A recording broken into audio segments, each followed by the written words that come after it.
Hello दोस्तों, आप सभी का स्वागत है mind your brains YouTube channel में।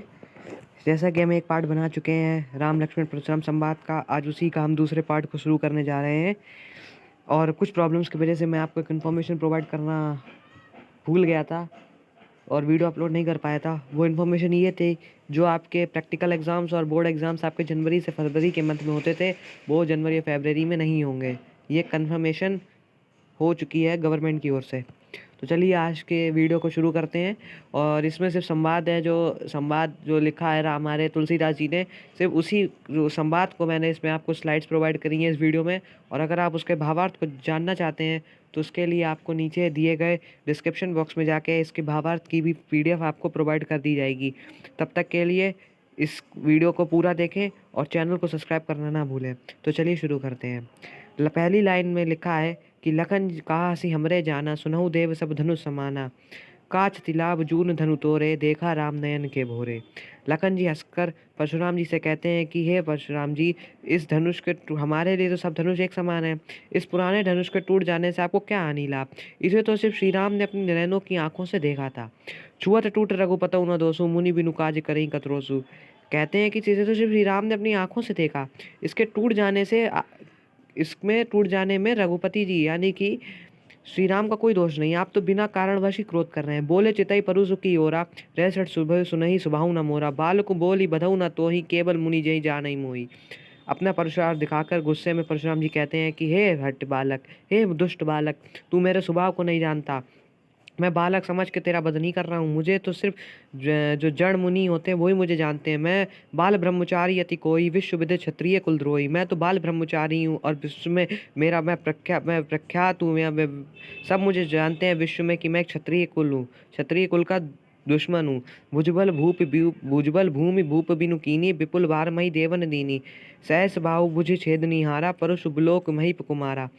परशुराम जी कहते हैं, हे महीप कुमार, हे राजकुमार, तुम जानते नहीं कि मैंने अपनी इस भुजाओं की बल पर पूरे भूमि को राजाओं के भीन करके महिदेव यानी कि ब्राह्मणों को दे दिया था।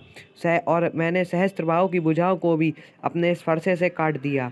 मातु पितहि जनी सोच बच, करे से मही से किशोर, गर्भन के अर्भक दलन, परसु मोर अति घोर। वो कहते हैं कि जो माता पिता को अपनी सोच में मत डाल रे राजा के कुमार। मेरा फरसा इतना घोर है कि वो घर में पल रहे बच्चे के भी मार सकता है। अगले कहते हैं कि भियसु लखनऊ बोले मृदुवानी, अहो मुनीषु महाभटवानी। फिर से मुस्कुराकर कहते हैं लखन जी कि ये महेश्वर आप तो महाभट्ट हैं। पुनी पुनी मोही दिखाव कुठारू चह थोड़ा। आप तो मुझे ऐसे बारह फरसा दिखा रहे हैं कि जैसे आप फूंक मार के पहाड़ उड़ा देंगे कोई। यहाँ कुमड़बतिया को न आई जय तर्जनी देखी मरी जाए। यहाँ कोई कुमड़बतिया कुम्मड़ का फल या काशी फल नहीं जो तर्जनी उंगली को देख कर मर जाए। देख के कुटार सुरासन माना मैं कुछ कहा सहित। मैंने आपके हाथ में फरसा और आपके हाथ में धनुष बाण देखा, तभी मैंने कुछ अभिमान के संग कहा था। भ्रगुसु समझ जनई बिलो की, जो कुछ कहा सही रिसरो की। आपको मैंने भ्रगुसु तो है आप तो, मैंने आपको जनेऊ पहने हुए देखा, इसलिए मैंने बहुत कुछ अपना क्रोध रोक रखा है। सुर मैसुन हरिजन और गाई, हमरे कुल इन पर ना सुनाई। वो कहते हैं कि देवता ब्राह्मण हरि मतलब ईश्वर भक्त और गाय पर हमारे जो कुल है वो उस पर अपनी वीरता नहीं दिखाते। बधे पाप उपकीरति हारे, मारता हूँ पाप है तुम्हारे। अगर उनको मारने पर हमें पाप चढ़ता है और हार जाने पर अपयश चढ़ता है। और अगर हम आपको मारेंगे भी, आप पे अगर वार भी करेंगे तो हम आपके पैर पकड़ेंगे। कोटि कुलिस सम वचन तुम्हारा, व्यर्थ धरऊ धनु बार कुतारा। आपका तो वचन ही इतना कठोर है तो आप व्यर्थ में इस धनुष और बाण को धारण करे हुए हैं। जो बिलोक अनुचित कहूँ क्षमऊ महामुनि धीर, सुनी सरोज भृगुवंश बनी, बोले गिरा गंभीर। और फिर लास्ट में लक्ष्मण जी कहते हैं कि हे महामुनि, हे महामुनि मुझे क्षमा करे जो मैंने आपसे कहा।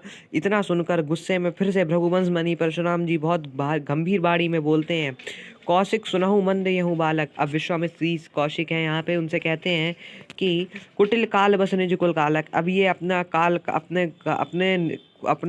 का खुद बन रहा है, अपना काल बन रहा है खुद। ये बालक अपना काल बनने जा रहा है। भानुवंश राकेश कलंकु निपट निरंकुश अबधु अशंकु। ये बालक एक सूर्यवंश में चंद्रमा में कलंक के समान है सूर्यवंश में। और ये बहुत ही उद्दंड मूर्ख और निडर है।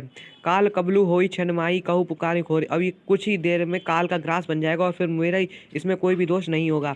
तुम हटकाऊ जो चाहूँ गुबारा, कहीं प्रताप बल रोज। अगर तुम इसे बचाना चाहते हो तो इसे मेरे प्रताप, बल और क्रोध के बारे में बता दो। लखन कहूँ मुनि सूर्य से तुम्हारा, तुम ही इसको बरने पारा। इसमें फिर लखन जी उनसे व्यंग करते हुए कहते हैं कि हे मुनि, आपके जो सूयश का वर्णन है आपके अलावा कौन कर सकता है। अपने मुंह तुम आपनी करनी, बार अनेक भांति बहुबरनी। आपने अपने मुख से अपनी कितनी बार तारीफ करी है, बहुत बार, एक बार नहीं अनेकों बार करी है। नहीं संतेश सुता पुनि कछु कहूँ, जनि रिस रो की दुसह दुख सहूँ। अगर आपको इतना कहने पर भी संतोष ना प्राप्त हो तो कृपया अपना क्रोध रोक कर अपना क्रोध मत रोकिए, तो अब और दुख मत सहिए। वीरवती तुम धीर शोभा, गारी देते न। आप तो वीरवत को धारण करने वाले हैं, आप गारी देते हुए आप शोभा नहीं देते। सूर समर करनी करहीं, कहीं न जनावहीं, आप विद्यमान रन पाई रिपु का। और वो कहते हैं कि जो जो वीर योद्धा होता है वो अपनी अपनी अपनी तारीफ, अपनी वीरता खुद बखान नहीं करता। और जो अपनी वीरता को बखान करते हैं वो तो कायर होते हैं। और जो वीर पुरुष होता है वो रण के क्षेत्र में अपनी वीरता दिखाकर अपनी वीरता का परिणाम देता है। यही सब था इसकी आज की वीडियो में। अब बात बात और जो आपके लास्ट के जो 2 और बच गए हैं उसको हम थर्ड पार्ट में कवर करेंगे। तब तक के लिए आप इसके भावार्थ को नीचे दिए गए PDF लिंक से जाकर देख सकते हैं। जय हिंद, जय भारत। जल्द मिलेंगे अगली वीडियो में।